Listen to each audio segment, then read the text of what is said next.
much, Dalka. Thank you, Nomalanga. I absolutely love that kind of energy. That is precisely the kind of energy that we need as the NHFC. This is a very young business, colleagues. We are the youth. We are only 27 years old. 27 years old, not 270 years old. So it really needs to start reflecting in how agile we are. We need to be more agile. Do you know why? Because of our reason for being. So I'm here to take you through, I'm going to take you through just to remind everyone, you know, all of us, I would have thought by now, you know, because some of the colleagues have been with us for quite some time. Some colleagues have been in the NHFC for, you know, longer than 15 years in certain instances, but some have just joined us. And so I want to remind everyone, I'm not sure what's happening here, what the business is all about, why we exist. You know, Simon Sinek says, start with why. I'm sure all of us know Simon Sinek. He's you know, he's an author and a motivational speaker. And he says, in anything you do, particularly for corporations, but also us as individuals, with anything we do, you have to start with why. Why are you in it? Why are you doing it? What are the reasons? What is the reasons? What is the reason for the existence of the NHFC? So I'm here to remind you just about what the vision and mission of this organization is. But more importantly, we are about to migrate to become the Human Settlements Development Bank. Now, the Human Settlements Development Bank has an even bigger mandate than the mandate of the NHFC.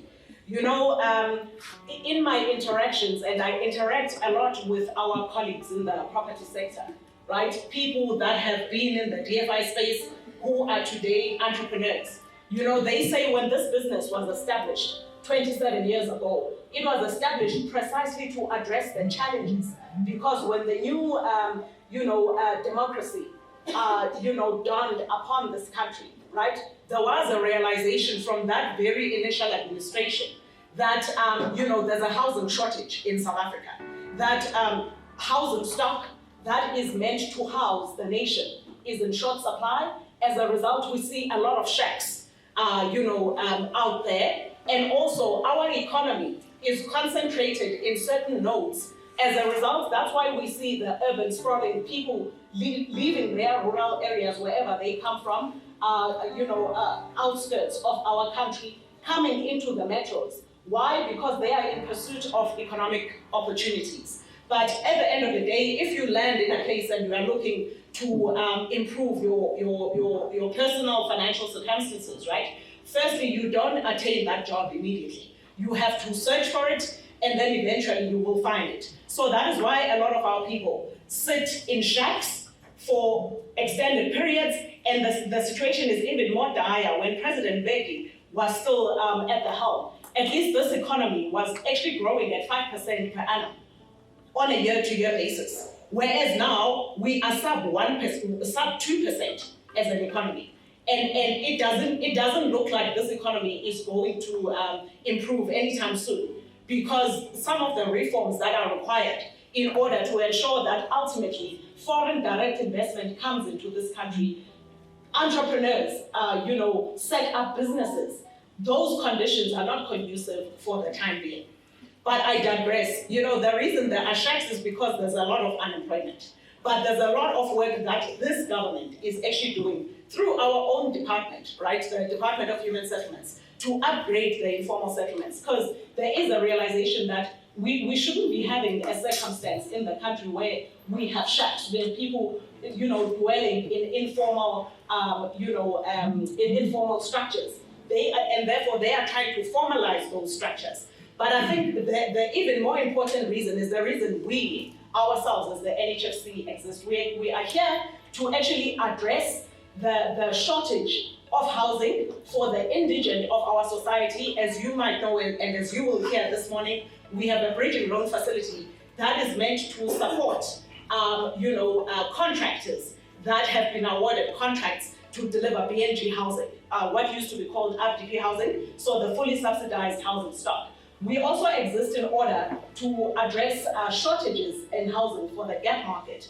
And this is the market that sits below 22,000 Rand in terms of earnings. So our first home finance products, because we are an implementing agent for the department for that individual subsidy to facilitate ownership of first home ownership, that is, it targets that market segment. A lot of our products that we put out there, we are targeting that market segment that sits below the 22,000 mark.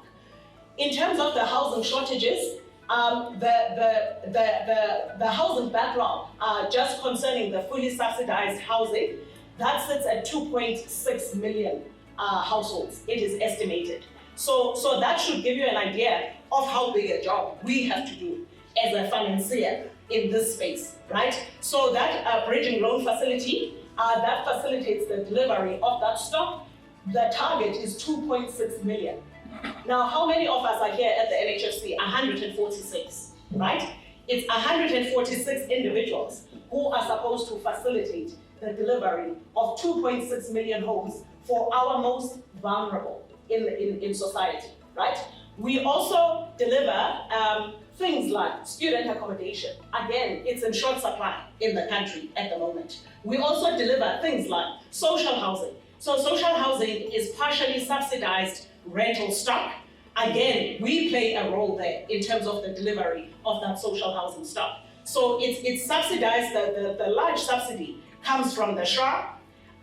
They fund up to 70% of the project finance that is required for social housing stock. But then the NHFC, we are the biggest funders from a senior debt facility point of view with respect to that segment of this market that we serve. So what I'm trying to intimate here is that we have a big job to do as the NHFC. So I just want you to have that presence of mind, to know that we are here not because this job pays us a paycheck at the end of every month. We actually have a very important job to fulfill. This is our why. Our why is to house the nation. And currently, the stock is in short supply. We have a very important role to play in order to ensure that that housing stock comes to being. And who are these beneficiaries that we are targeting? It's your grandmother, my grandmother, your aunt. So we are directly impacted by this. So we cannot afford, therefore, to have an attitude that says, this is just a job to us. I think, I'm here to say, guys, we need to be ambassadors of the work that the NHFC is supposed to deliver. It's up to us, it's up to this team. And I will obviously also take you through what is happening with respect to the HSDB. The HSDB has an even broader mandate than what I have just articulated here this morning. Housing is partially subsidized rental stock. Again, we play a role there in terms of the delivery of that social housing stock. So it's subsidized, the large subsidy comes from the SHA. They fund up to 70% of the project finance that is required for social housing stock. But then the NHFC, we are the biggest funders from a senior debt facility point of view with respect to that segment of this market that we serve. So what I'm trying to intimate here is that we have a big job to do as the NHFC. So I just want you to have that presence of mind, to know that we are here not because this job pays us a paycheck at the end of every month. We actually have a very important job to fulfill. This is our why. Our why is to house the nation. And currently, the stock is in short supply. We have a very important role to play in order to ensure that that housing stock comes to being. And who are these beneficiaries that we are targeting? It's your grandmother, my grandmother, your aunt. So we are directly impacted by this. So we cannot afford, therefore, to have an attitude that says, this is just a job to us. I think, I'm here to say, guys, we need to be ambassadors of the work that the NHFC is supposed to deliver. it's up to us, it's up to this team. And I will obviously also take you through what is happening with respect to the HSDB. The HSDB has an even broader mandate than what I have just articulated here this morning, because the HSDB is supposed to get involved in terms of the planning process, because a lot of projects at the moment get blocked. There are delays that come into the fore because there is lack of coordination in the entire ecosystem. So we are expected to play that role to ensure that whatever blockages are happening in projects, we play a very instrumental role to unlock whatever support is required, whether it's from the municipalities, whether it's from other DFIs that can fund. And the thing that typically is an issue is installation of bulk infrastructure, because without that you can't put up housing. You can't put up any kind of human settlement. So the executive team in the respective, in our core business, right, is gonna take you through what each of us do, what those various divisions do, and really the purpose of it. Firstly, it was something that this town hall was inspired by one of you. It was inspired by staff at a last staff engagement. You know, there's a lady, I don't remember her name, maybe, I'm sure she knows herself. Who was she? Do you remember? A lady who said, we don't really have a full appreciation of what we do as a business on a broader level. Yes, in your own unit, you might know what that unit is about, but you don't have a full appreciation of what we do as a collective, so that people get to appreciate and understand what their role actually contributes to what we have to deliver as the NHFC. Does that person remember themselves? Who are you? Stand up. We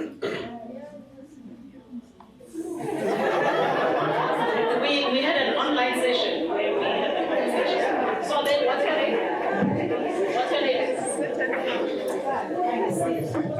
Kanyisile, well done. You inspired today the format.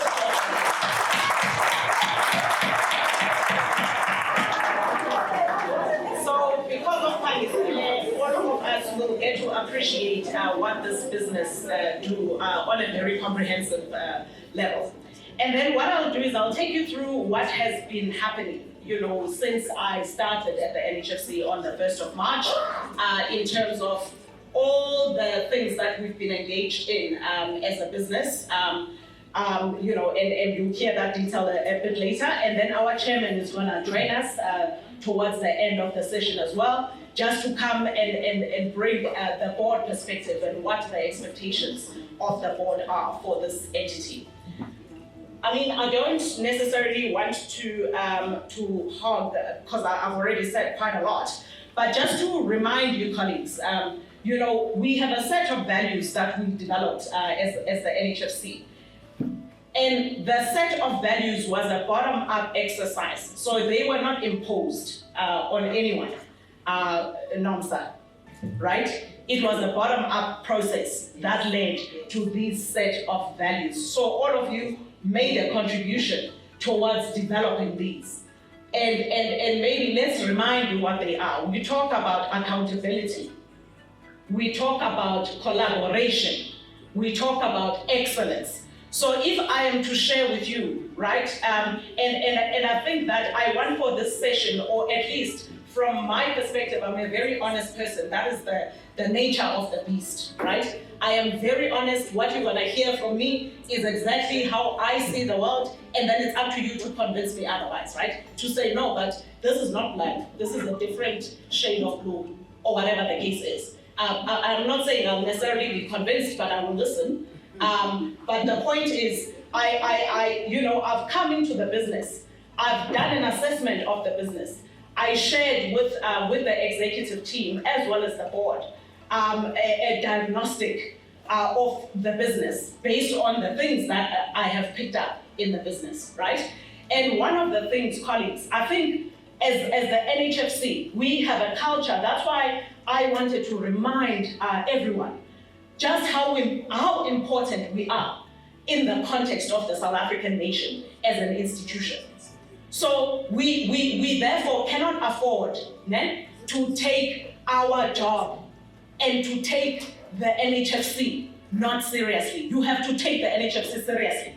And we have to take ourselves seriously, given the fact that, so many people rely on us to actually do what we do effectively so that there is proper delivery and impact on the ground. The culture that I've landed and that I've witnessed and that I've been experiencing in the almost 8 months that I've been at the NHFC, right, is one of lethargy. That's why I'm saying we are a 27-year-old business. We are not a 270-year-old business. Walking on a stick.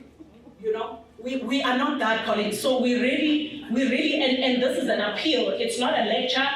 I'm not shouting. I am just passionate. I took this job. I took this job not because I needed it. I took this job because I understood what this entity is supposed to deliver for the nation. I love South Africa. I'm a patriot. I love my country. And when I left my job at Sanlam, I was the CEO of the Sanlam Investment Management entity, right? Blue chip financial services, private sector business. But I left that job and I said to myself, my next assignment is not going to be another corporate job. I don't want that. As a result, I took my time, before God presented the opportunity to come to the NHFC, right? So I am, I need for the colleagues, for you guys, all of us, we need to understand the importance of this business. We are therefore going to be embarking, because right now, the culture is that of the performance, guys. So you've seen in the APP numbers, right? We performed at 19% last year, out of 100. That's complete failure. Escalated, you have failed dismally if you've performed at 90%, right? We failed dismally, and that is the reason there are no bonuses that have been declared for the last financial year. And the chances are that even for the next financial year, it's going to be exactly the same situation, right? Because we've already tracked our performance. We are currently sitting at 46% for the year to date to the end of September in terms of our performance. And the department, our shareholder, they measure us in accordance to what have you produced concerning the APP. And I mean, we are having engagements because the manner in which they measure delivery of performance is quite binary, which is not fair, that's my fight to fight, and I'm gonna fight the fight with the executive team on your behalf, right? So we cannot afford to therefore take a posture that says this is just a job.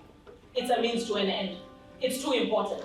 It's important for us. And actually, I do want to go as far as saying, colleagues, if that is going to be the attitude, rather go to an entity that is not as important as the NHFC. Usale abantu la in this business who want to do the job and who want to see the NHFC succeed, make a difference, the difference we were supposed to have made since 27 years ago. Because things are now going to change, we're gonna have to start doing things fundamentally differently, right? Like I said, too important an institution. If you don't wanna work for an important institution, sishiye, please, leave. And I say this not because I'm looking for criticism or whatever the case is. I get bashed a lot, and that's fine. It comes with the territory. But it's really it's an appeal to say we are too important here, guys, all of us. Therefore, that's how we should treat our interactions with this institution. And with that, I'm going to hand over to the team that's going to be taking us through the various presentations, and then I will come back a little later to then take you through what the business has been up to for the past 8 months, just so that everyone is on the same page. Thank you very much for listening.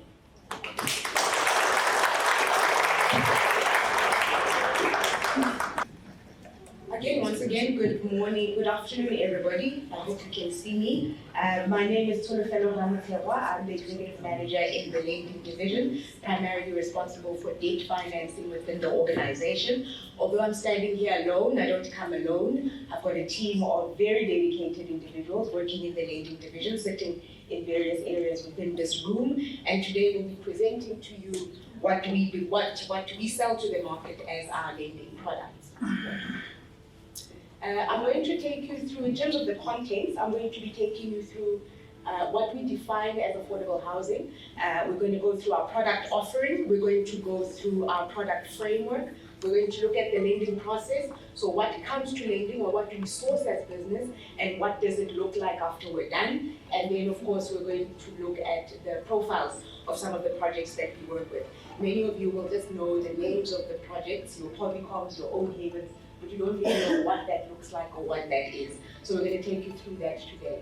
So really, what is affordable housing?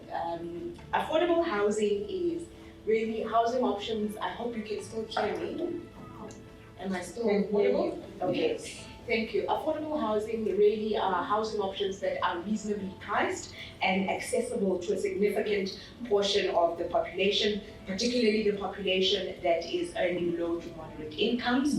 Affordable housing is very significant because it is crucial in addressing social as well as economic challenges and also reducing poverty. And also, affordable housing is informed by income levels, it's informed by government initiatives, housing types, it's informed by legal and regulatory dynamics, apologies, as well as the market dynamics, right? Now, how does all of that speak to what we do as the Nhfc? Now, our mandate as the Nhfc, we are a development finance institution, meaning that we should provide wholesale funding in the affordable housing market to beneficiaries who would then earn incomes up to 22,000 rands. You heard the CE earlier explain that. And then when we look at our product offering, our job is to be able to provide innovative wholesale financing solutions. We're utilizing both debt as well as equity instruments. When Alfred comes up, he will explain the equity instruments. I'm responsible for the debt instruments. Our target market or our client for the lending division is developers, it's contractors, it's social housing institutions, it's microfinanciers, and the end user, who's the beneficiary of the products that we have, is households who earn incomes of up to 22,000 rands. This becomes important, colleagues, in terms of an internal understanding of who our clients are.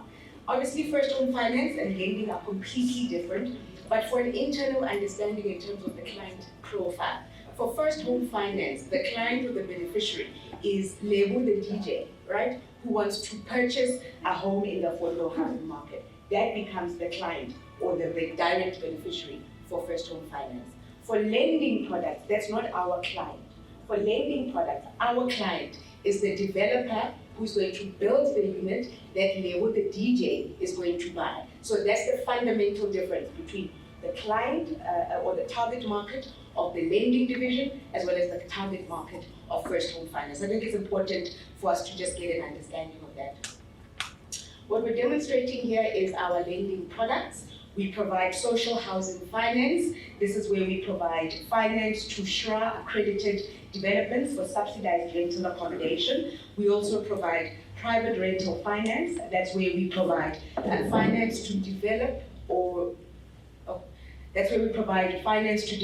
refurbish affordable privately owned rental accommodation. This is completely the unsubsidized market. Social housing and private rental are ably led by Komoto Mukhaisi. I don't know where Komoto is. Komoto, if you're in the room, please wave so people can see you. And then, of course, we've got our bridging affordable finance product. This is where we provide bridging finance for developers that are building in the affordable housing market. These are the developers that are building to sell the units or to sell the service stands. That also is led by Tumelo Selua. Tumi, please wave so people could see you. We also have bridging subsidy finance.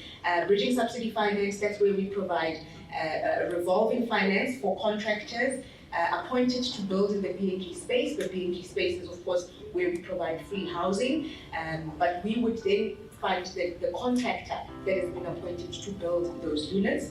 We also have incremental housing finance. Incremental housing finance is where we provide finance to non-banking intermediaries who would then on-lend that money to homeowners wanting to make incremental improvements to their homes. That also very ably led by William Malachi. Stage one, we do what we call is a preliminary assessment. So we look at about 5 things, not a lot of things. We look at about 5 things that really would determine if we have a viable project. And once we've got a green light in terms of the project having that preliminary assessment, we've got a shop. We would then issue an expression of interest to that developer to say to them, we are interested in this development, we think there's something here, let's talk further.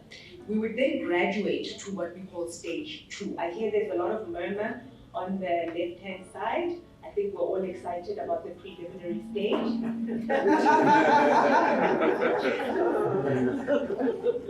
Yes, that's where a lot of work happens. So a lot of excitement there. Stage 2, this is where we would then do a document review of our deeds. This is in preparation for us doing a full due diligence. So we would then have a far longer list. Remember, the preliminary checklist is only about 5 items. The DD, the full DD, we have 20, 30 items that are sitting in there. We have about 20, 30 items that are sitting in the detailed checklist in terms of information that has to be submitted by the clients. This is so that we're able to do a full due diligence. So stage 2, we work together with enterprise-wide risk, we work together with credit, and this is really where we would then do a document review of that information. Once we have a green light here that all the documentation has been received, we've assessed that documentation and we're happy, it's another shop, we graduate to what we call stage 3. Stage 3, that's when we do a full due diligence. And that again is a process where we work very closely with credit. This is where we would generate the applications that would go to the different committees.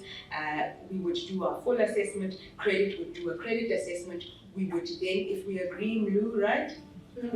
If we agree, once we are all in agreement, we would then do a joint submission. This joint submission, if we're all in agreement, gets a shop, and then we graduate into the next stage. The next stage then being stage 4 is when we go to the committees. I know many of us here would hear some of these acronyms that we utilize in the business, MCIC, PCIC, and people maybe don't, some people, they may not assume, some people maybe don't know what that means.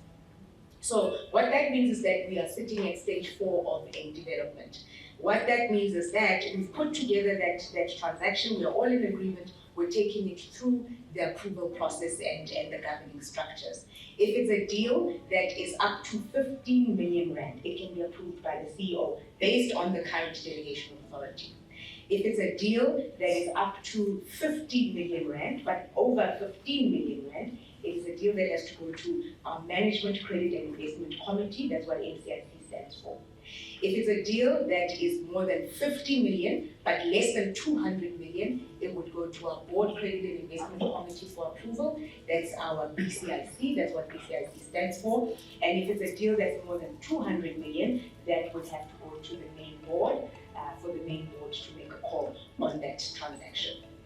If we get another shop in stage 4, graduate to stage 5, and really stage 5, that's where we work a lot with the legal team, because this is where we are putting together our legal agreements, we issue the term sheet, we issue the loan agreements, we agree in terms of the necessary clauses with the client, etc. We sign that off. Once those are signed, we graduate to stage 6.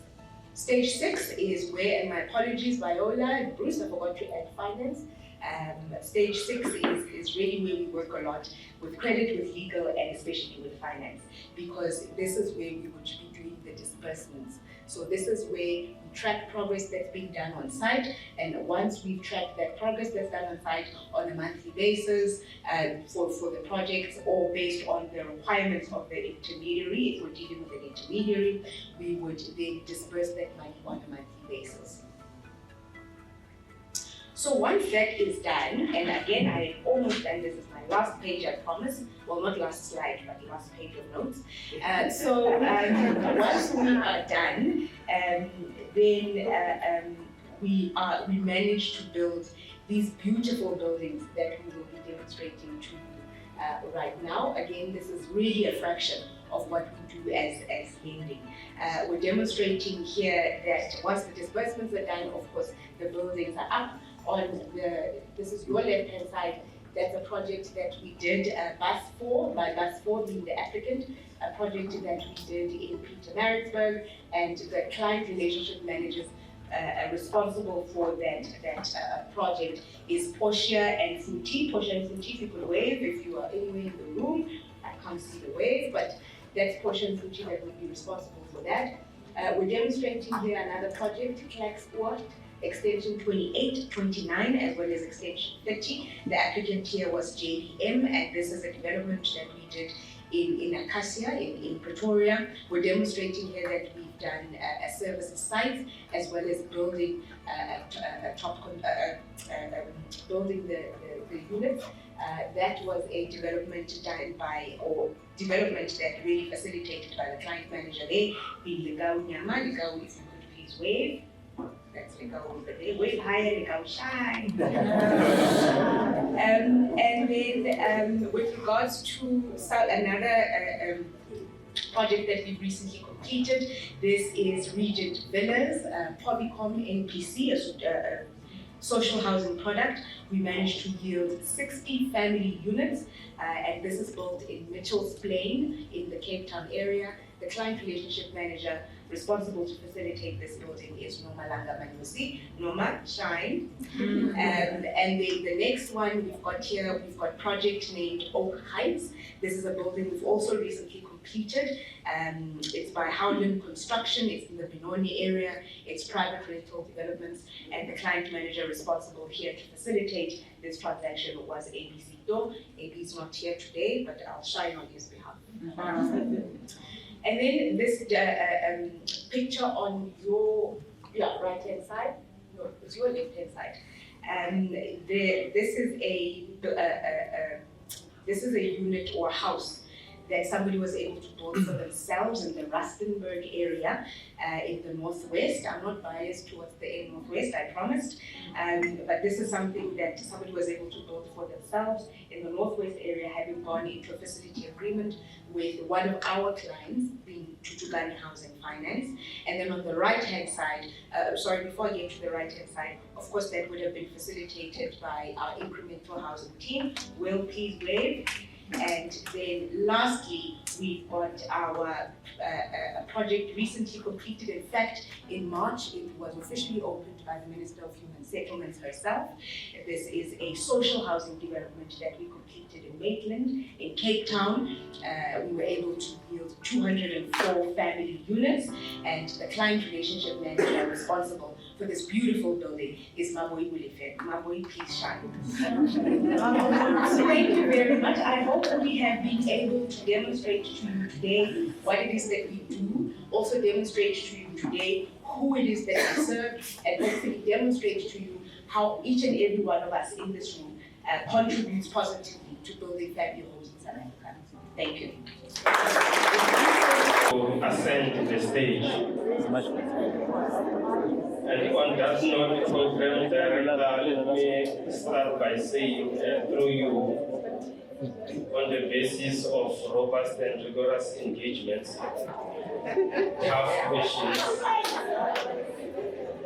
guidance and directives, I propound my greetings to the CE, greetings to the executive managers, general managers, senior managers, supervisors, professionals, administrators, assistants, all protocols observed. Thank you. I am presenting corporate finance offerings. The division is being reconfigured, re-engineered and rearranged. It is I and only two at that division We are the equity analysts, and we enjoy the support of all of you. We don't think twice whenever we need support. So far the division is being reconfigured. So there are 2 of us there as equity analysts. I'm going to talk to the product offering, and what makes it easier is because the executive manager lending has presented. And if you follow that presentation, it talks to 2 things, debt and equity. That is where we come in as corporate finance. I'm starting with the value propositions to say we work closely with private sector, developers, housing development agencies. I need to emphasize the fact that we work very hard with emerging entrepreneurs. These are the historical disadvantaged individuals. And we work very hard to make sure that we transform the sector. We deploy capital in the form of ordinary shares, mezzanine debt, junior debt, as well as pref shares. Now I need to talk to who we are, what we do. The Nhfc financials have got some notes. I think it's from note 12 there. You get to see the entities that the Nhfc controls. Your CTC, HIP Trust 1, HIP Trust 2. It's on the left-hand side when I look at the screen. Those are the entities that Nhfc has got absolute control in terms of powers. But there are also entities where we are a minority shareholder, and on the basis of the stake that we hold as Nhfc, we categorize them as associates. Again, this is also incorporated in the Nhfc AFS. The same applies for non-controlled entities where we have got very little stake, and on the basis of the agreements or arrangements, even if the stake appears significant, I'm talking now IHS, we don't have control there, and we categorize them as non-control. But this next slide here, I'm just reflecting the key investments where the investee companies have got a significant role in the market or are playing a significant role in the market. We've got TAF, which is an inner city entity focused commercial loan financier. Their balance sheet is excessive as well, reflecting about 3.5 billion. Nhfc was instrumental in the formation of TAF to be where it is. And I must say, I reflect back in some of the meetings where the executive manager credit will say, corporate finance team, when are we getting the new TAF? And therefore, the CE has invited you to say, if you are able to be innovative as one of the Nhfc values, approach the CE, and we will be looking forward to be able to respond to the question to say, when are we getting TAF? Through your contribution innovatively, we will be able to respond to that question very soon. Housing investment partners, again, Nhfc was instrumental. This is more of a mortgage loan financier, but their structuring of the product is very creative because it's not linked to the prime rate. What it does is it's linked to the salary increment, meaning the pricing of the loan is aligned to the salary. So instead of the loan moving with prime, the installment will move with the increase in your salary. This is one of the entities that Nhfc has invested, and it's significant. The group of HIP has got 2 trusts where we control those trusts. We invested in junior debt, but HIP Pty Ltd, we are invested as a shareholder there. We also invested in the form of working capital. IHS, I've spoken about it. This is a private equity fund with preeminent reputation in affordable housing. This entity assisted significantly in terms of Nhfc achieving the desired outcome or impact on the ground. Fund 2, Nhfc invested about 300 million, and we mobilized private sector funding to achieve about 11,000 units through this IHS. We are again invested in social housing entities, IHS social housing, but that has not yet hit the ground. We are still going through the processes there. We've got evolution credit. Executive lending spoke about incremental housing and emphasized the fact that this is one of the main products that contribute to our impact. And this is the entity previously called Real People, a micro lending business with a nation reach. We are invested there, and again, the instrument that we have in this entity is in 2 folds. We've got ordinary share capital as well as EPIC note, that is the quasi equity. I'm just replicating what the lending executive has done here. That's why I'm saying it makes it easier to present after lending, because this description, again, it was there on some of the slides. We're just saying we invest in equity and quasi-equity instruments for the purpose of investing and enhancing scale delivery.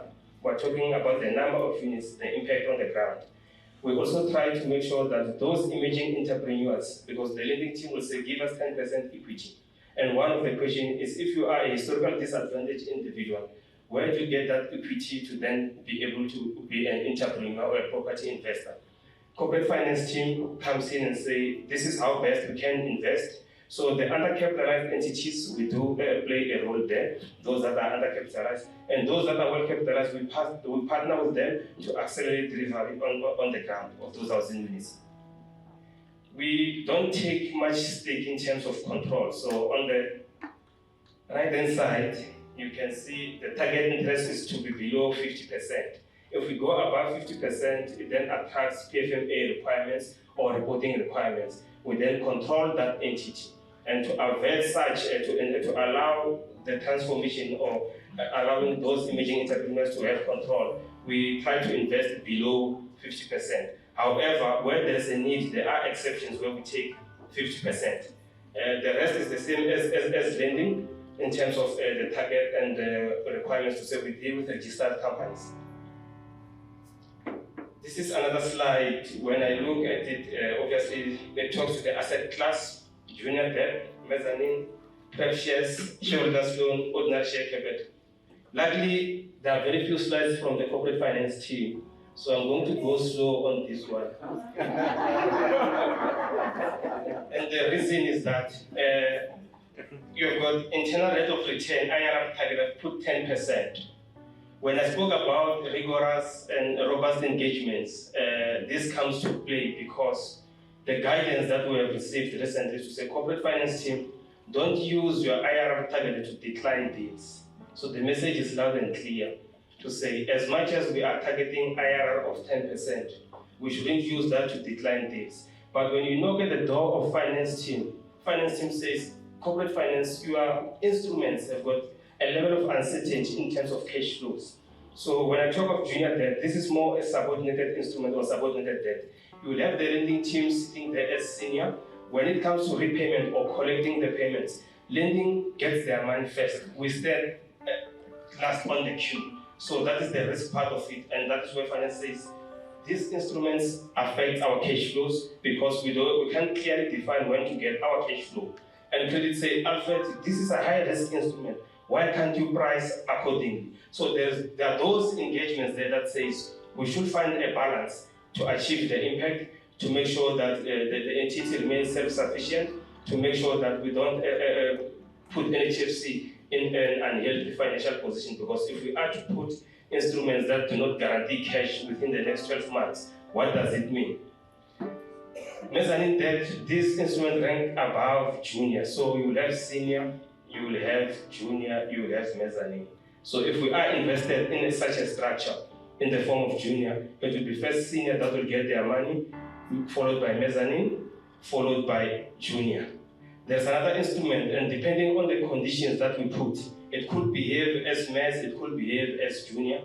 This is what we have invested on IHS social housing entity as the pref shares. So the conditions associated with the pref shares qualifies between mezz and junior.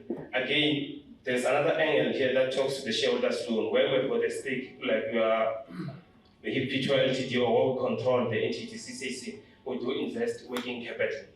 The same goes for ordinary shares. I have reflected on the entities that we say we control as Nhfc, so we are invested there as a shareholder. The other leg is to do with investment horizon. The reality on the ground is that we will have to hold the investment and stay long within those investments. Our target as corporate finance is to exit. And again, the message from credit is that define your exit strategy.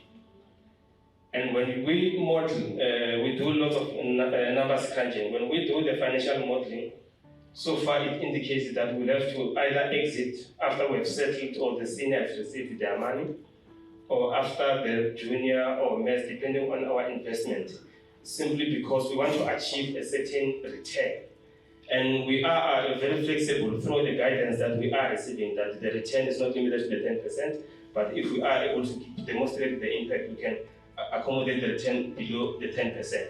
So depending on the investment horizon or the financial viability, lending team, as mentioned, Bob Sabangani there, he speaks of financial viability like a Bible verse. So that is very true. We also have to go that route and say, when we present a transaction, we need to demonstrate financial viability. We need to demonstrate the desired return that are achievable, and more than that, we need to talk to the impact. We need to respond to the transformation. So we do desire to exit within 5 years or 7 years, depending on the nature of that instrument. This is more the last slide for the corporate finance, because the lending team has spoken about the deal flow from stage 1 to stage 6. The process is pretty the same. As I said, ours is very small in terms of presentation. Thank you. Elevate yourselves, please. There we go. That's the credit team. There we go.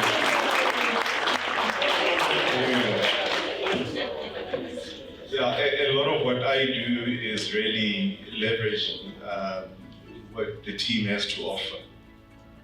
And I appreciate their efforts. I always say that the one thing, and this reflects back to my days even in finance, I think the one thing that I really ask for from any team is, if you give me your best effort, I think the rest can be negotiated. So the team is exemplary to that. So I've got a few slides to take you through what we do as credit. It's quite a lot. We are in many aspects quite key. In fact, what underlines what we do, I would say, sustainable development finance. We are not shy to ask the questions, but the very important question is, how can we serve the market?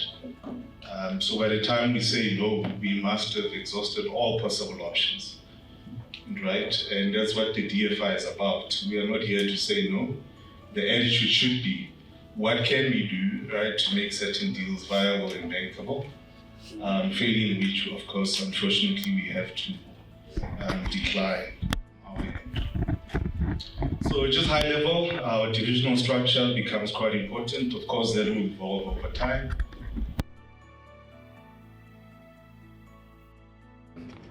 And then key performance indicators, I think it's quite important that you understand what is it that keeps us awake at night. And of course, the key functions, and then from a stakeholder point of view, the type of reports we generate and who we serve, and then also some highlights that indicate some prospects and some areas that we are currently focused on. I mean, basically,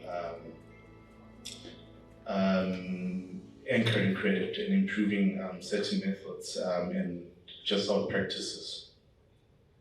Okay, so here we are. So I think what's key on this slide is, look, Nhfc is here to extend credit and equity instruments. But as I said, what's important is that we need to do so in a sustainable manner. And how do we do so? We need to have a basis, right, in making decisions, right? So how you invest, it's not how you feel on the day. You need data, you need systems, you need things that support your decision. And from that, you're able to either say yes or no, right? Do we approve, don't we? And if we do, on what terms and what conditions, right? Do we attach certain decisions? And then, of course, the most difficult part is that we need to collect on the book. So we haven't done our work unless we're able to see the money coming back into the account. And the whole idea is that unless we collect, we cannot re-advance, right? We are set up as a self-sustaining entity, so the money needs to flow. We give money, money comes back, we re-advance. And what's becoming quite important is that, unlike the past that we come from, where we were only geared as a business, where we are now is that things are difficult in the fiscal environment. We all know that, and much as we'd like to go for the easy option, where the shareholder simply allocates an additional billion, 2, 10, whatever it may be, that's an unlikely scenario. So what it means is that we need to leverage our balance sheet. Now, with leveraging, what funders want, they need to see your ability to collect. They want to understand and unpack, and basically have the necessary appetite, right, from an asset quality point of view, right, that they're attracted to give you the funding that you need, and against that, you need to demonstrate that you can collect. So very important, this is the purpose and basically what gives life to the credit team. So very important, and I think at this, I'm just going to converge a bit Tsulu's sort of presentation and together with what Alfred presented. But if you go onto our financials, what you will see is that essentially there are two asset classes that we're invested in. One is where I'd say about 75% or so of where our capital is allocated, which is less riskier. So that's the debt instruments that is sold to the market with Tsulu and team. And of course, the corporate finance leg, where we do our equity deals. I think Alfred is the segments of business that I'm responsible for are fairly new segments of business, and exploring various aspects of our business. I will start. Perhaps let me start with. I'll start with the strategic partnerships briefly, and come with program management and incubator programs, just support the other streams of business that we are doing. That question of complexities that we're dealing with, if perhaps I can add to that pot of complexities that we're dealing with. We, as a sector, we're faced with a number of challenges. One of those is fiscal challenges. The budget is limited, we can't finance things from the public purse anymore, and we need to explore new solutions. The recognition that financiers like us, who have got an influence on what shape the cities are taking, we need to not just be the takers of what developers prescribe to us as to where they want to make their developments, but we also have to influence where developments are done, so that we improve the structure of the cities and improve their efficiencies in the use of infrastructure, in strengthening markets for informal sector in terms of the economy, and all that, those good things that come with the densification of cities. And the number of initiatives that government has taken to try and create a portfolio of projects that are well located. Sometimes they're called catalytic projects, sometimes they're called mega projects, but all of those things, there is an expectation as the only financier in the sector, particularly meant to facilitate financing platforms, to bring the private sector, the banks, to come and finance together with us, where we can illustrate some of those elements. There are many stakeholders as well that are in the ecosystem. When we're talking about ecosystem, we're talking about DBSA, as was mentioned earlier.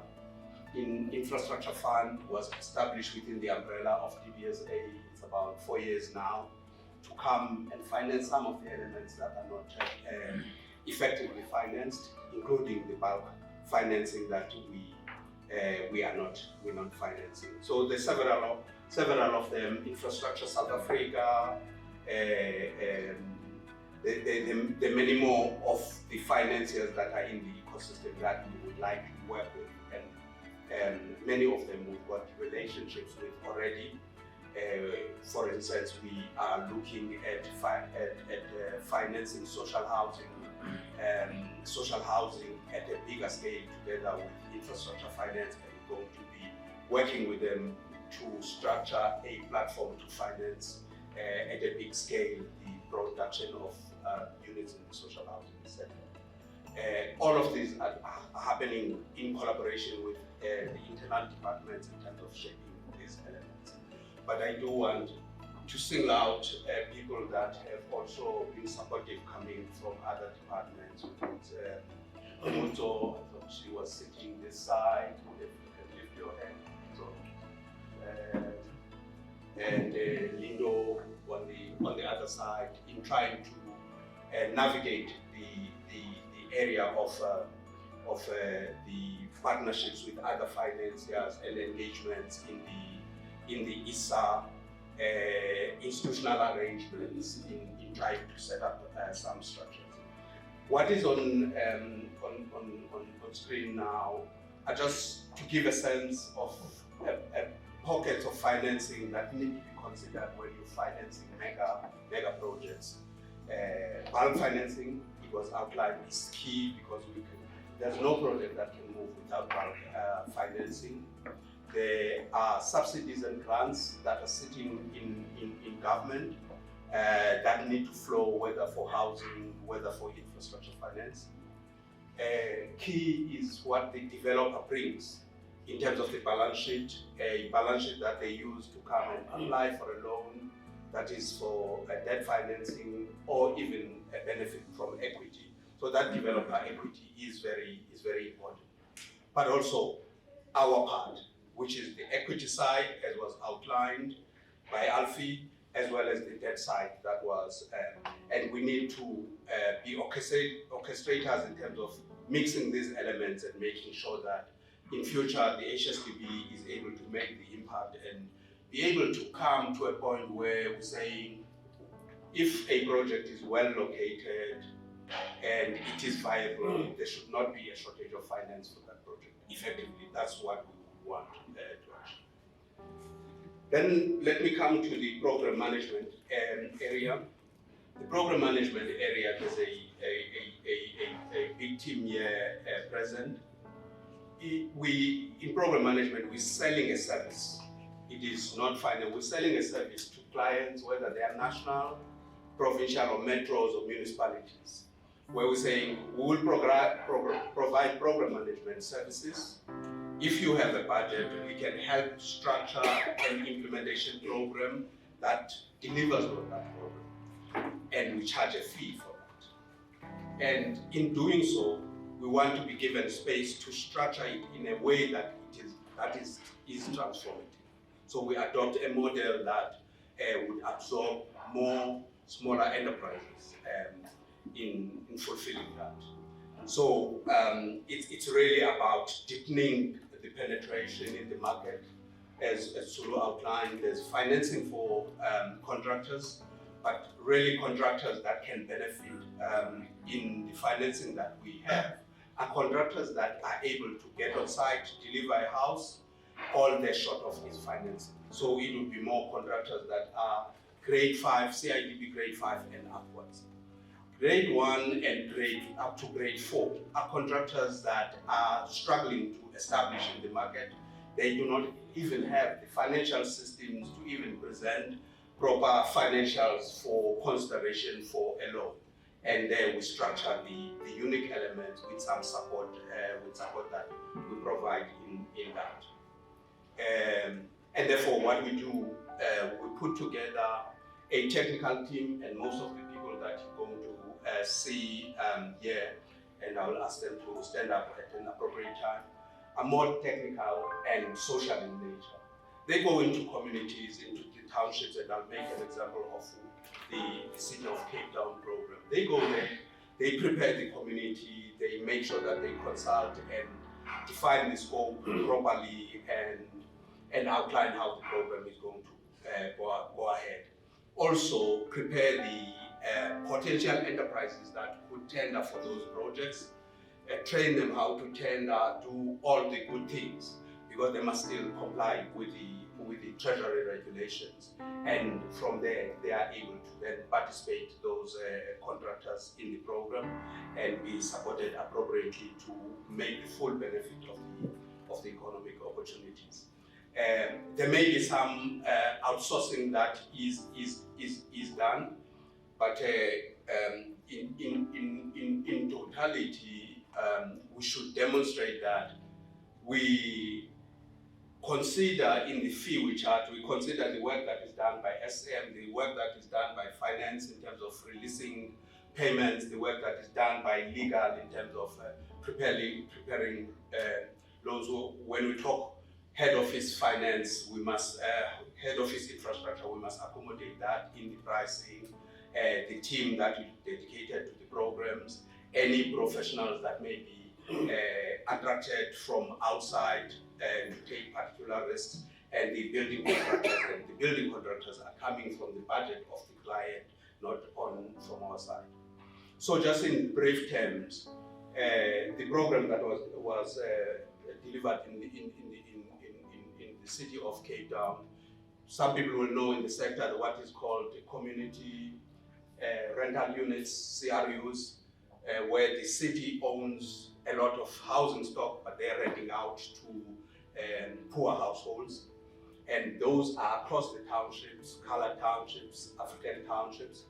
So what we did is to consult on that, advertise for a database, and interested contractors applied. Some were successful, others failed. But in 3 days, it's only after 3 adverts that we were able to accumulate and put together contractors that were able to respond to the work that needed to be done. And in totality, it has 123 contractors. But that was after 8 months of consulting, training contractors and preparing them how to respond to a database. Then they were put in a database of 23 contractors. Once they were in a database of contractors, what was required is allocation of work. And anytime they complete a scope that they had been given, they come back and collect other scope through a roster system. And all the way then, the team would then go to the households where repairs must be done. They assess the quality of the buildings. From the quality of the buildings, another team puts what you call bills of quantities, and that team was part of this team, bills of quantities, so that when they call for contractors that have finished their previous work, they then issue out bills of quantities for those to execute.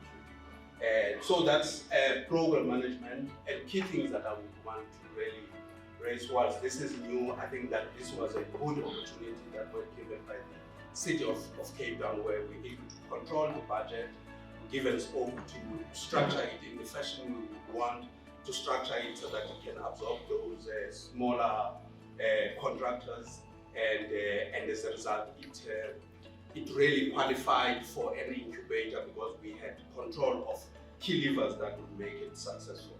So this is sort of the last point on the program management side, and I request them to stand up because they've gone. I would request them to stand up.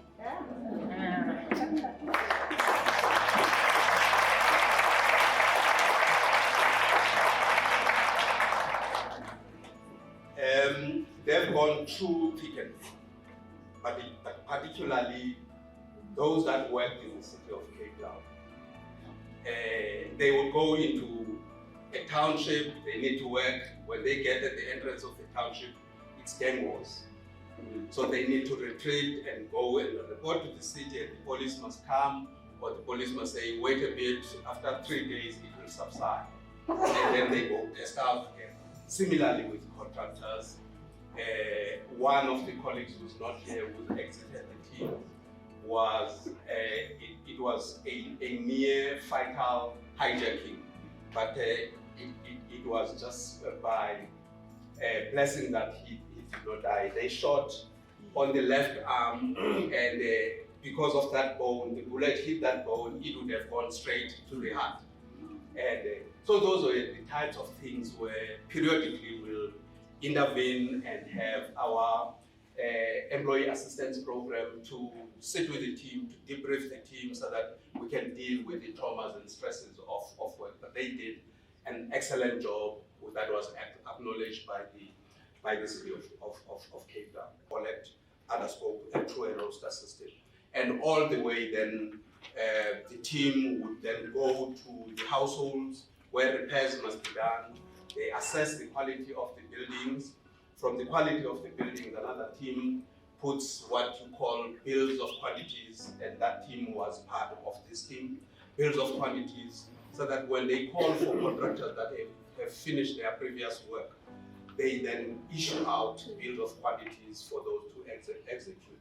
And so that's program management, and key things that I would want to really raise was, this is new. I think that this was a good opportunity that was given by the City of Cape Town, where we're able to control the budget, given scope to structure it in the fashion we would want to structure it, so that it can absorb those smaller contractors, and as a result, it really qualified for an incubator because we had control of key levers that would make it successful.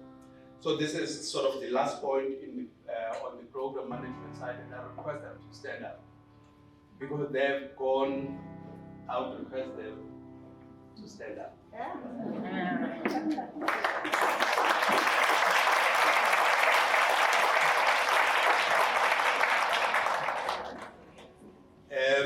They've gone through thick and thin, but particularly those that worked in the City of Cape Town. They would go into a township, they need to work. When they get at the entrance of the township, it's gang wars. So they need to retreat and go and report to the city, and the police must come, or the police must say, wait a bit, after 3 days it will subside. And then they go test out again. Similarly with contractors, one of the colleagues who's not here, who exited the team, was it was a near fatal hijacking, but it was just by blessing that he did not die. They shot on the left arm, and because of that bone, the bullet hit that bone, it would have gone straight to the heart. And so those were the types of things where periodically we'll intervene and have our employee assistance program to sit with the team, to debrief the team so that we can deal with the traumas and stresses of work. But they did an excellent job that was acknowledged by the City of Cape Town. It's a model that we're selling hard at work for other clients to adopt because the sector is not doing well in terms of inclusion of Black-owned enterprises, women-owned, youth-owned, and we try to set it as a model that would be adopted for implementation of the set-aside programs. So thanks to that team. Further, lastly, and a few slides that I left is the incubator program that would focus on other streams areas. We were talking the contractor development area, but we need to be looking at residential developers, whether they're developing for mortgage or developing social housing or developing for rental, including incremental finance. And there are many engagements that we're making together with the other colleagues, particularly in credit and lending, to explore solutions that would cover these areas so that we make sure that new entrants or emerging developers do join in this area. We're looking at the value chain that was outlined by Tulu earlier on, and look at the areas where developers are struggling and see what mechanisms can we put in place to support them effectively. For two reasons, for their success, but perhaps to Mokgosi's language, we're not seen as doing recklessness, that there's appropriate support that is in place. That requires a lot of sources of finance from the debt side. We're not short of the debt side. We are grappling with an appropriate program that is highly demanded by emerging developers, which is the equity side, and Alfie had outlined that. Cost-wise, it is going to be a venture that demands higher costs than we normally undertake, so we're looking for partners that will work with us in that regard, and work is underway around that. Just to say that issues of transformation, we want to make them to be the mainstay of Nhfc. And it is not easy. We're grappling with a number of elements that we must achieve. But we're working together to see what can we invest in terms of technology, and perhaps we need to mix an insourcing of capabilities together with building internal capabilities within the company. And there are intense discussions at MCIC to try and make sure that we're able to accommodate the types of developers that we are targeting. Thanks a lot, Facilitator Chair. That ends my presentation.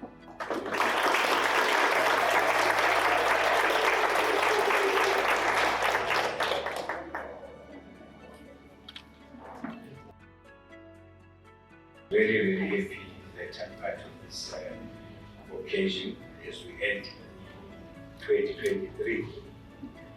Delka, I will not make a mistake that you've read it, because I don't have to call you back for it. But first and foremost, let me start with my team. You know, I'm so blessed that I'm working with my grandchildren.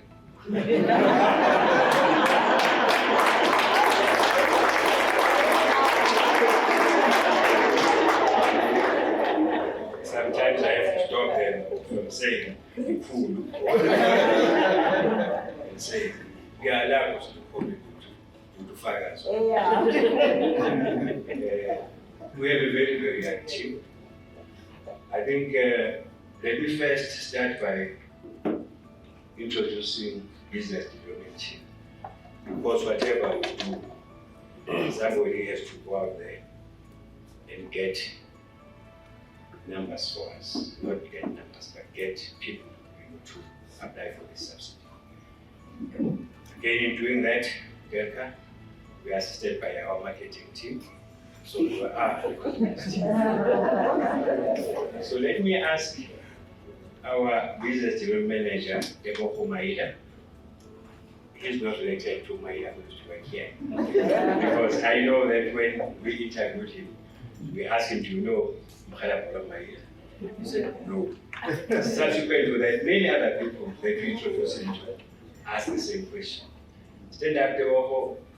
He's our business development manager, assisted by a very competent team.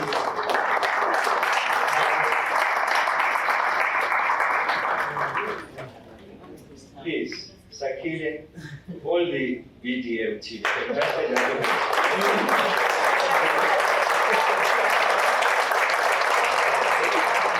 It's a new team because this section is relatively new. We really had to establish this BDM business development section precisely because of the importance of the program as one of the key projects of the minister. So whatever we receive, then go to operations. In operations, we have front office and then we have back office. The front office has a call center or contact center section, because when people hear about this program, they want to know more. Some will want to apply, they want to be assisted. So we establish a call center or contact center section. So can I ask the contact center colleagues just to stand up so that they can recognize as well?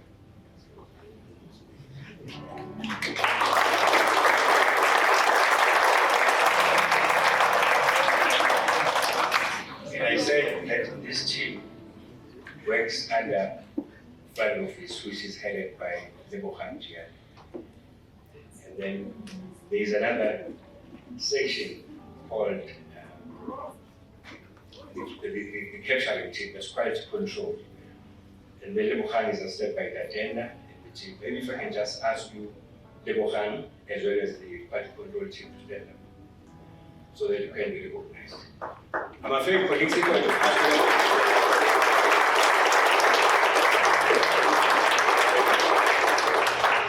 I didn't want to ask all of them to stand up at the same time because 1/3 of this. That's how big we are. And then we have approvals section. Can the approvals team stand up, please?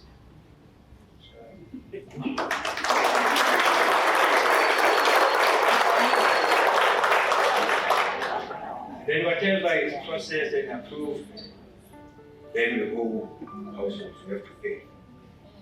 For us to pay, we have back office led by Sandy, and the back office team will pay the tax, please rise.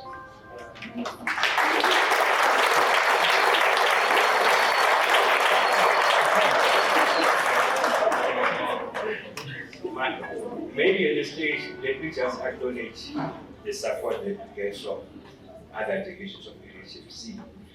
Of course, we have marketing, certainly we get the support there. Human resources, you know,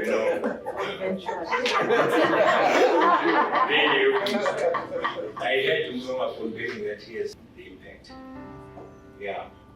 When going to find out Segiakana,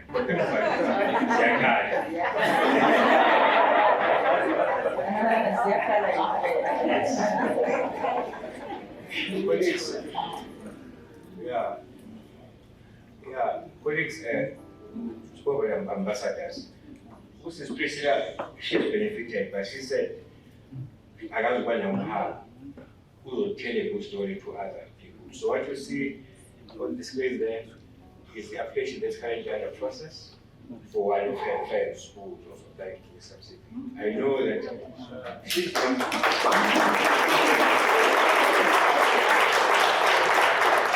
the only one doing this. Probably the weekend, very late in time, you know, leaving us with potential applicants to the program. Who systems are challenging for that by attend because there are people who have to back to. I hope you have saved it now. But colleagues, what I'm saying is that I really appreciate what the team does and the support that we get from all other colleagues at Nhfc. And even though the program, I would say, relatively speaking, has improved, there are still a lot of challenges that we need to address and that we are busy addressing with the department and also with other colleagues in this sector. Hashtag Ubuntu, hashtag accountability, hashtag excellence.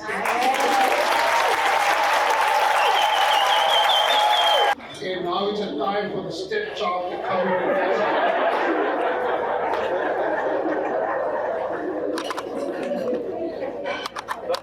And I'm not going to be very entertaining.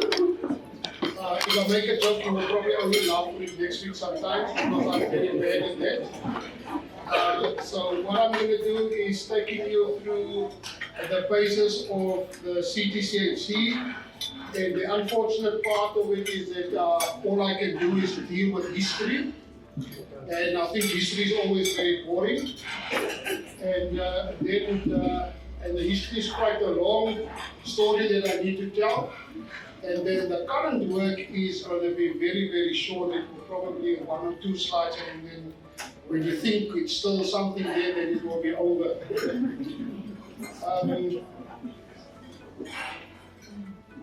CTCHC was formed in 1998 and we were a social housing institution.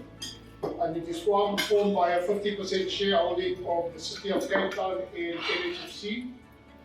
And 2009, CTCHC, City of Cape Town decided to sell their share to the CTCHC, to Nhfc, and Nhfc then became the sole owner of CTCHC.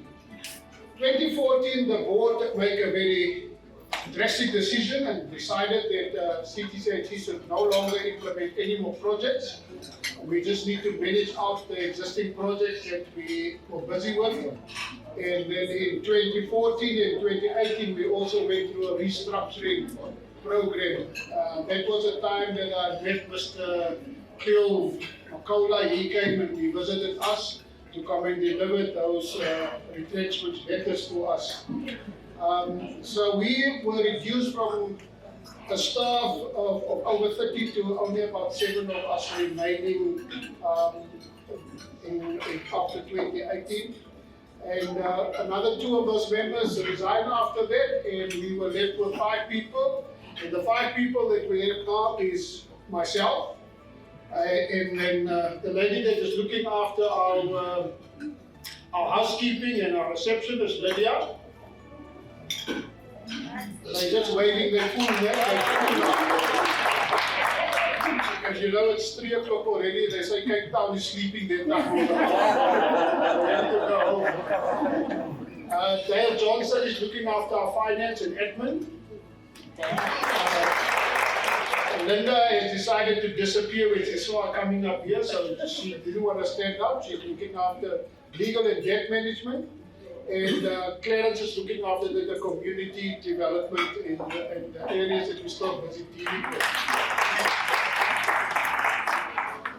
We had some institutional subsidy houses, and we also had some gap housing, and you can see the numbers there. We had 4,031 units of over 14 projects on the institutional subsidy houses, and we had 1,300 houses in 5 gap housing projects. Now, the institutional subsidy, as we all know, we're dealing with the people with a household income of less than 3,500 rand a month, and it was about 45 square meter houses that we built in the beginning. For the first 9 villages, we actually built 64 square meter houses for the people at that time. It was just afterwards that when the cost went up, the building cost went up, then we moved out to the 45 square meter house. And I think that also became a norm from government at that time. How did we do it? We screen the people by looking at information that we will advertise a project and people will apply. We do submission of the people that who apply, do submission to the Department of Human Settlement, give their names. Human Settlement will then screen them, obviously, to make sure that they're South African citizens, they will make sure that they have never owned a house, and then they will give us a list. We will then go do a credit check on them to check the credit worthiness, whether we can sell, because we use an installment sales agreement to sell our houses to them, so to see whether they can afford a house. We must also admit that in the beginning, that wasn't done very conscientiously and very good, so we probably did get some people that couldn't really afford the houses. And we also needed to confirm employment of the people, and then we did a budget assessment to see whether they can actually pay for this house, and that was to determine their affordability. Now that was done through 3 workshops with the people. In the beginning, we introduced a product to them, the house that we was going to build and where it was going to be built. And then in the second workshop, we will then go through the agreement that we needed to sign with everyone. And also, if the people who was approved, they were allocated the F that they was going to be assigned to, and then they will buy. And in the third workshop, they will come in and they will sign the agreement with the company, and they will also be receiving their keys and moved in. There's a list of where we had 2,474 units of the list of legacy projects that we had built over the years in Cape Town. Those were the houses that was built between 1998 and 2001. Most of those people moved in around about 2001, 2002. They signed a 60-month contract with us, but some of them is still paying after 20 years. That was the project that we signed after the MCA was introduced in the country. The Morgan's Village projects and the Harmony Village, which Harmony Village is actually our flagship project. You will see now when I start looking at slides of what these things look like. And then we also had one restitution project where people was removed from land years ago and they was now restored back on their land. We were also involved in project managed that project for them. That was 36 houses that we did in the Pizarre Circle in Plumstead. Then the next project was houses that we did was a gap housing. We were looking at people with an income of between 10,000 and 18,000 at that time. Obviously, those figures has changed now. Obviously, those houses was also houses that we built, and it was then bonded by a commercial bank. So we just sold the houses, we collect our money, and the bank is collecting from the client. We had some freestanding units in Mitchell's Plain and also in Uppington. And we also had some sectional title units in Maitland. We had 2 big projects in Maitland where we had some sectional title units. Partnerships agreement that we have entered into over the years was with the City of Cape Town, the Department of Human Settlement, and also the Uppington Municipality. And we also had a twinning arrangement with a housing institute in the Netherlands, Winbron. I had the dubious pleasure of traveling once to the Netherlands. My first time and my last time overseas. I'm retiring one of these days, so I'll probably never be able to do it again. Unless the Nhfc finds something for me to do.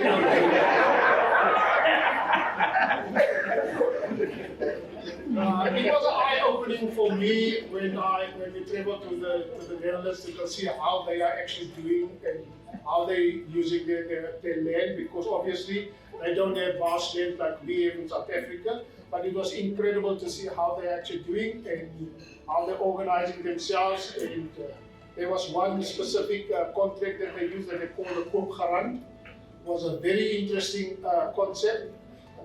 Both the Housing Institute and the individual buys 50-50 in the house. The individual can at the later stage bought the housing institution out and own the house 100%, or they can stay on together. One day when they sell the house, they will share 50-50 in the profits of the house. It was a very interesting concept that they're using specifically for people who cannot afford to pay the installment on 100% of the housing price. Then we were also accredited with the Social Housing Regulation Authority, with SHRA. We have a conditional accreditation with SHRA, and we were also registered with the NHBRC, and we are registered with the National Credit Regulator. We have also received awards. We did something good sometimes. Building these houses. People have given us awards, looking at the houses that we built, and there you can see we received 6 awards. 2012, 2.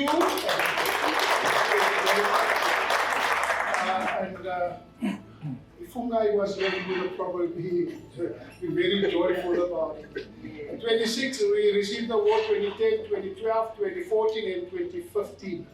And what was interesting, there was 2 projects that we received Project of the Year awards.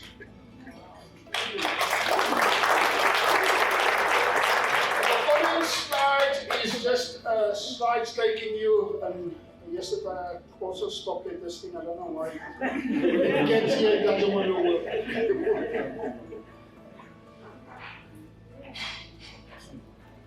I don't know who's sitting on the thing.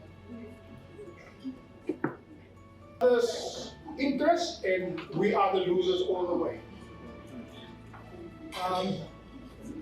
Magistrates are also in Cape Town very reluctant to evict people. We once took an eviction order of 10 people to court, and the magistrate said, I'm not going to evict 10 people.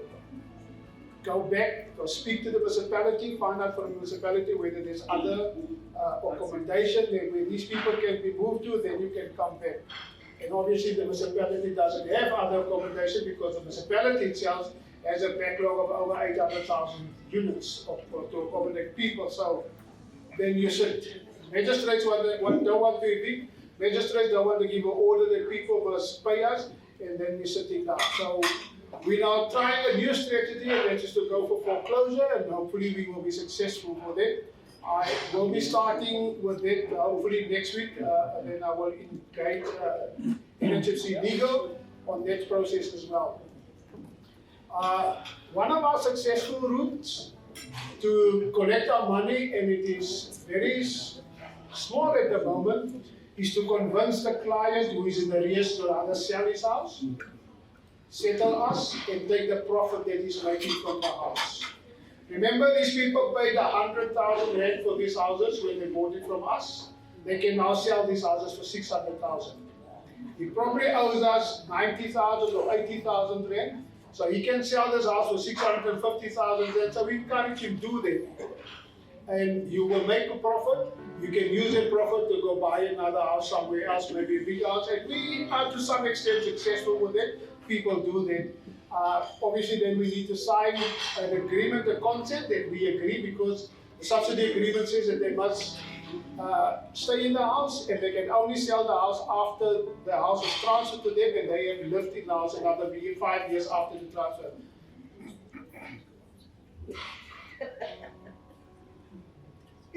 I'm worried when I see it's my time up. It's my time up.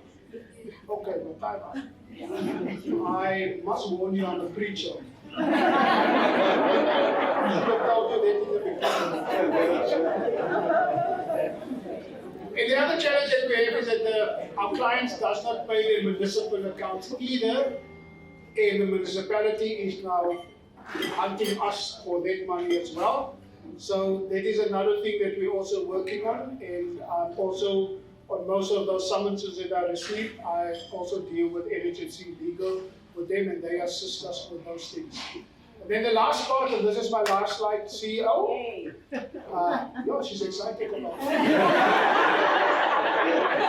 How much I feel now? How much I feel now? Very well. I understand, Charles.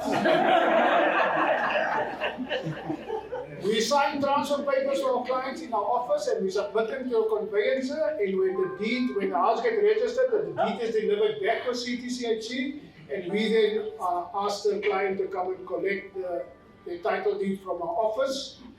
From the 3,995, you can see we've already were successful in settling 67% of our clients have settled their accounts. Of that, 55% has been registered and they have received the title deeds.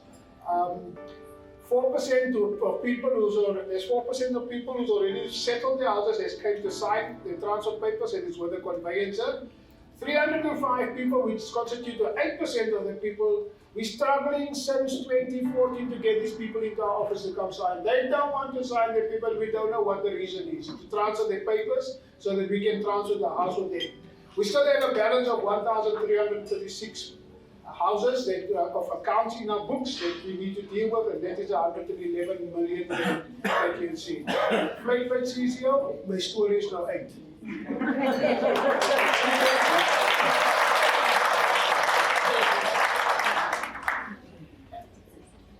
Before our chairman comes on, and the youthful among us instructed me. They said, we saw in the corner that something is idle there, so please don't keep us too long for this session. So the drinks beckon. I understand that, so I'm going to try and not keep you here longer than is necessary, but I'm going to go through basically taking you through some developments that have been happening in the business over the past 8 months, just so that you are properly plugged in and you know what the entity has been doing and where we are going as a business.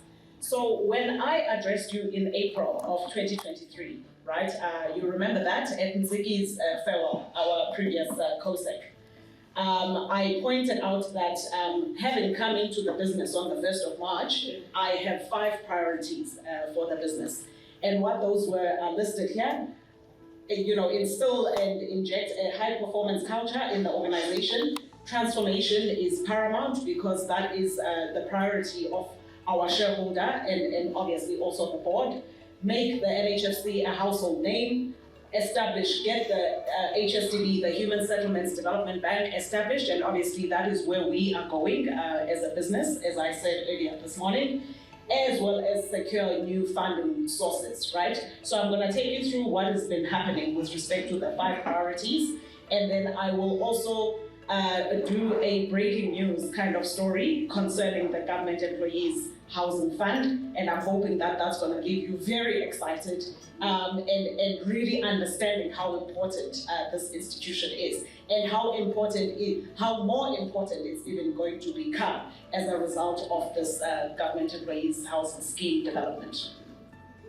All right, where the high performance culture is concerned, I think I already alluded to the fact that there is a lot of lethargy at the moment in the system, but I think I've impressed upon everyone that we are a youth. We are 27 years old. So let's start acting that way, but not for our own sake, for what the ecosystem actually requires and desires of us, right? There's poor quality of work that's being produced, and obviously, we are hoping that through this, I'm hoping that firstly the message resonates, but we are going to embark on a process to embed and instill and develop this high performance culture. So we're gonna be doing that, and I think I'm not gonna belabor the points. I think where culture is concerned, what continues to concern me a lot about this organization, right, is that in 2018, there was a merger, in October 2018, there was a merger of 3 DFIs in this housing ecosystem. Nurture, Ralph, as well as the Nhfc. Yet, it's 5 years later, right? Yet there is still I am a Nurture person, I am a Ralph person, I am an Nhfc person. And it's such a small organization. Guys, it cannot continue, right? I think it's something that I even picked up. I mean, there were people even wearing Ralph, or was it Nurture t-shirts in April when we had Nziki's farewell, right? And I said to them, I'm gonna buy you new Nhfc t-shirts. Start wearing the Nhfc t-shirts. We are a new business. We are the Nhfc. In fact, we've been the Nhfc since, the Nhfc, I mean, it's a lot older, but, in this new guise of these 3 merged entities, we've been merged, it's been 5 years, guys. So we need to start in our hearts and minds doing away with, I am a Nurture person, this is how we used to do things at Nurture, I am a Ralph person, etc., etc. But I think this intervention is going to assist us, with that process as well. So the terms of reference for it have already been developed, and they will be going through EXCO for input and final approval, and then we will embark on a procurement exercise, once that has all been done. And in this particular respect, Selby, if I can impress upon you, remember, we're now turning a new leaf, right? We're raising the bar. Things must not get stuck at procurement, please, concerning this, because it's urgent. In my estimation, we will be able to get this done and have a service provider in place before the end of this financial year, so before March, Saudine. So if you can please take priority within SEM once the terms of reference land on your table. And then the other thing that we did, right, is we have now a revised and approved remuneration and incentive policy that was approved by the board in September.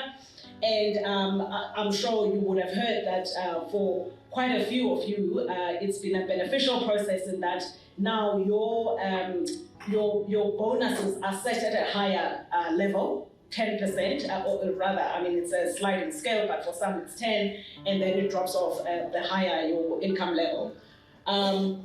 So that is done, it is in place, it's been designed, but the whole idea behind a remuneration framework, right, is we are wanting to instill a culture, once again, of performance. People need to be incentivized to deliver the performance, because if we don't, remember, right now, in accordance to the balanced scorecard, if we don't meet that 80% minimum threshold, no bonuses get declared, as was the case in the financial year 2022-2023. So it's mission critical, this performance thing. The department, remember, for them, what they view is the APP, and we are engaging in terms of them adopting the balanced scorecard. Both the revised remuneration policy as well as the balanced scorecard, they are sitting with the minister for her approval, hoping she approves. Then that opens up the door for us to engage with her officials, in order to encourage them to rather use the balanced scorecard as a performance management instrument for the Nhfc rather than the APP, because the APP is highly problematic at the moment. It doesn't. If they continue to use the APP, we will never get bonuses in this entity. So we are going to impress that upon them, and I think they know it as well. All right, where transformation is concerned, remember I said this is the second priority. So, in fact, sorry, I've got my notebook because I don't want to not say everything that I want to say. Where this is concerned, Yeah, so our shareholder has set expectations for us with respect to, firstly, our lending and strategic investment activities, right? What we are expected to deliver with respect to that is that, firstly, they want us to play a catalytic role as the NHFC, more so as the HSDB, right? In driving transformation in the entire human settlements property sector. And with respect to the APP targets for this financial year, that the lending and strategic investments unit need to deliver upon a combination of 841 million rand is the annual target that they are supposed to disperse, right? And of that, 319 million is to be dispersed towards, entrepreneurs from designated groups, right? And those are women-owned businesses, youth-owned businesses, businesses owned by persons with disabilities and military veterans. And then they're supposed to disperse 239 million to BBBE compliant companies at levels 1 to 4. And they are supposed to disperse another 239 million to Black-owned entities, right? So this is what is expected of us for this financial year. And then the other thing that is expected of us in what is run, the programs that are run within Viewers unit, is that the value of payments, once again to designated group-owned contractors, those must amount to 75 million. That's the target for this year. We are also expected to appoint and work with SMEs for our managed programs, and I think that the team has done exceptionally well on the back of that City of Cape Town program that we've been running. All right, and then also our clients, right, who are emerging developers, get stuck in the pre-assessment phase of our investment process. And this is because their deals do not come already properly packaged, ready in essence for a full due diligence assessment. So if you look at a funnel, a lot of the transactions that we could be funding, they sit at the top of the funnel because they don't come to us ready for a proper due diligence assessment. And so there's a lot of work that we need to do to intervene in order to assist them with that. And what that means is that we need to launch an incubation program, and the conceptualization work of what that needs to look like has already begun. I would in fact say it is at its tail end. We've also looked at, because we need to collaborate not only internally but as well as externally, we looked at what the CEDA guys are doing, because they have a construction incubation program that they are running, but designed specifically for the very entry-level market. But what we've done is we are evaluating what that they do well already can we also adopt for the benefit of our clients, of the clients that come to us that are typically, in the middle, segment from a size perspective. So View has been doing quite a lot of work because he's championing this initiative to develop this incubation program, which is fit for purpose and has been engaging a lot with the relevant areas within the business, such that we are able to craft a solution that's going to truly support these emerging entrepreneurs or developers. And what I wanted to say is that, by the way, this is not work that we are doing because we are charitable. Obviously, it's expected of us, but we are doing it in order to help ourselves as well. Because remember, if we do not get deals through the funnel, get them approved, we cannot meet the disbursements targets that I've just taken you through.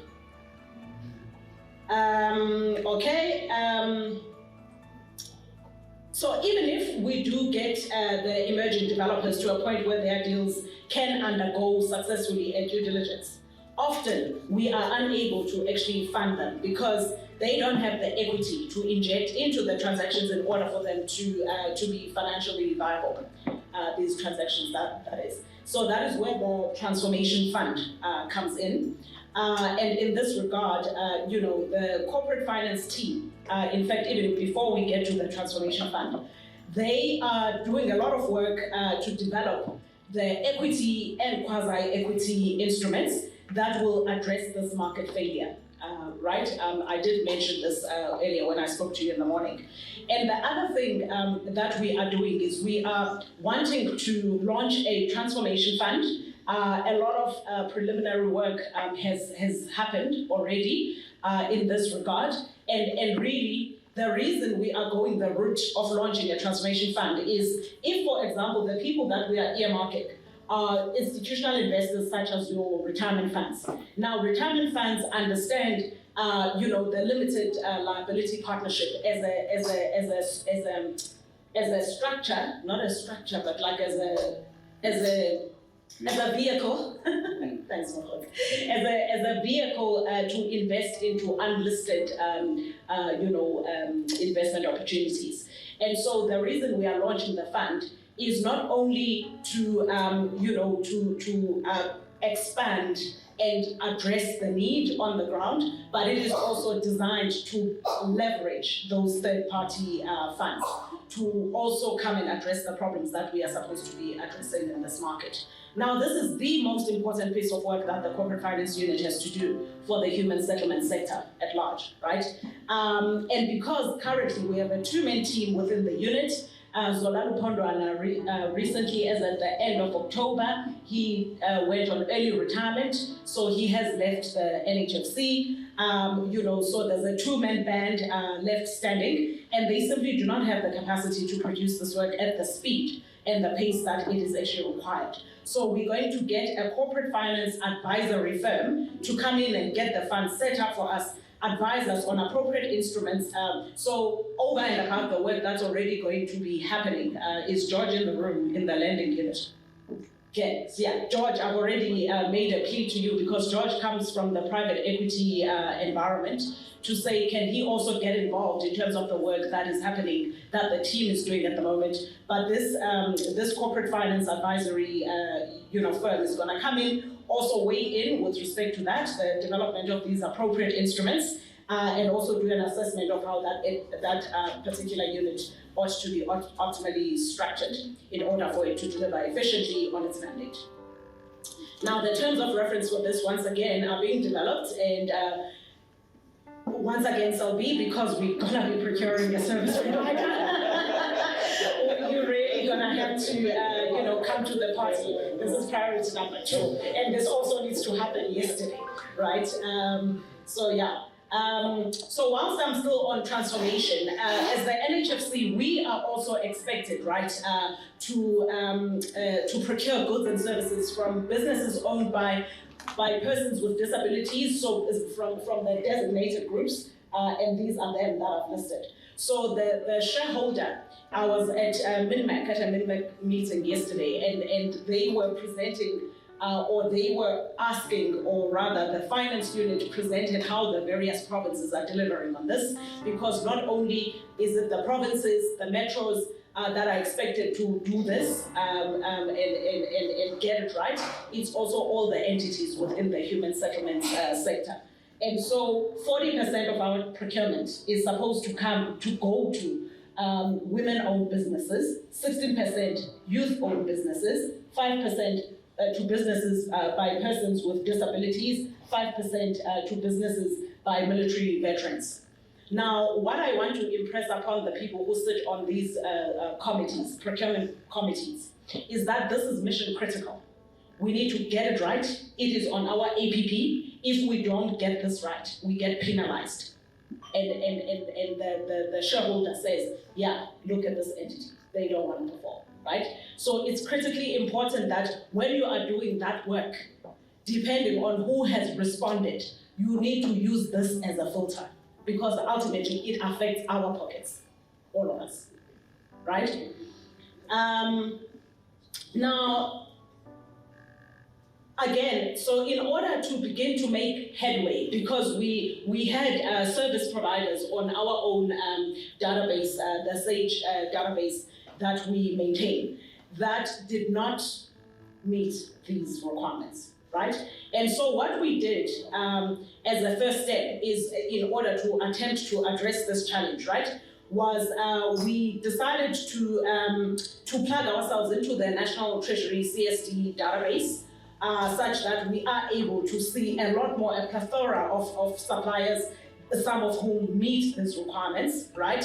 And we are now utilizing that system on an active basis.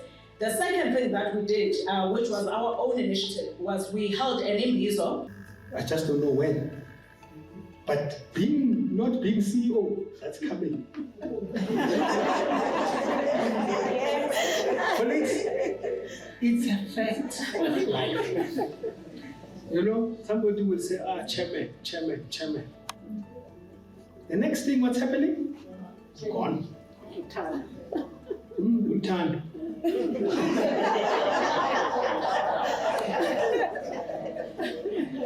And by the way, they actually never respected you, by the way. You understand? They were just interested in the title and possibly what they could get from the title. Absolutely. Now that you are gone, the title is gone, they are no more interested in you. Eh?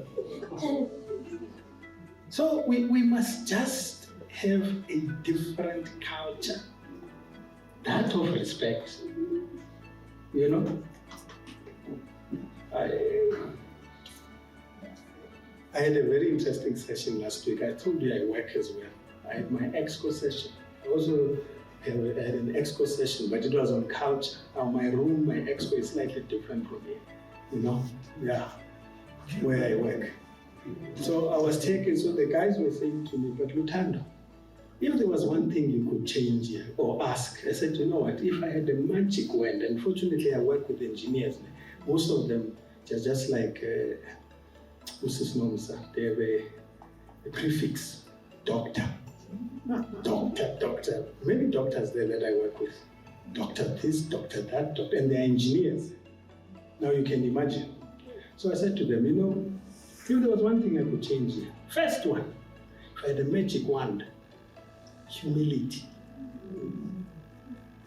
You know, you lose nothing. You leave nobody behind. People must not think I'm referring to a political party or anything. But the reality is we don't want to leave anybody behind. But changes have to happen. Support we have to give. And we are not going to be internally focused. I mean, the CEO, I think last week, the other week, we were in Egypt. I think the other time we were with, where was it now? Abidjan, Cote d'Ivoire. No, the reality, I know there are some people who say, oh God, we're wasting money, we should not be doing this. Yes. You know, we say strokes different, folks different, am I right? But the one thing I know for a fact, when we've done something, at least in this institution, it's because we've seen it somewhere. It has worked somewhere, we brought it here. And frankly, going forward, I can tell you now, and that I'm confident, we're not going to get a blank check. I know the CEO has met a number of times with the Minister of Finance and DGs and done many presentations, but the fact of the matter is, there is no blank check coming our way. We have to be innovative as an institution, and as I say, embrace it. Okay? And I know, I mean, Azola has started. Yes, we will support their support. And yes, we would like the staff to support each other. Whilst at the same time, we are having robust conversations. And two things, if I may, as I walk towards Mama Del. Oh, sorry, Mando. I call her Mama Del. Two things I'm just asking. Respect, humility. Then we're going to take this organization to the next level. And all of us, we support each other, robust discussions with the change, with respect and humility. So I don't know what drinks have been bought for myself before I go down. I just want to know if they, you know, I normally take Coke, water. no, Don Perignon. Okay, all right, fine. All right, ace of spades then, if you don't have. I mean, otherwise then I wouldn't have come here. Colleagues, thank you very much, and please really enjoy it.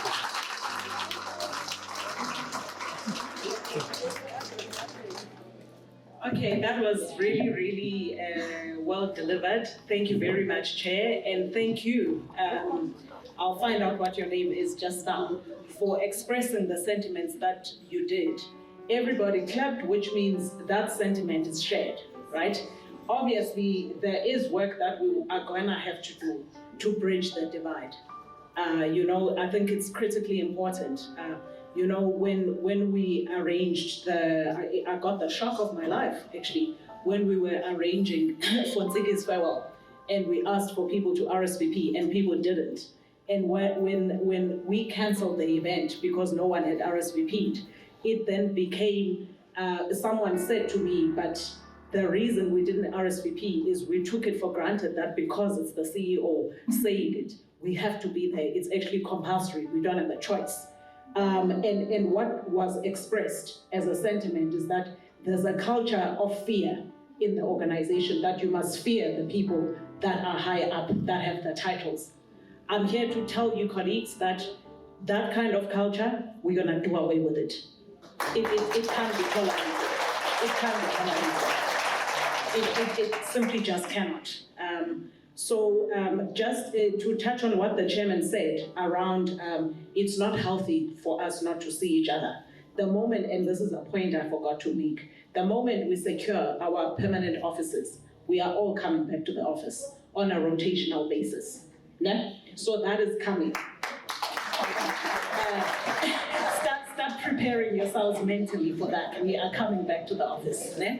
And then the last thing that I want to say, the chairman made mention of the fact that he saw a substantial amount. Yes, I did put in a substantial amount towards the drinks fund, but my EXCO, some of the EXCO members joined me in that effort. So the drinks are on us.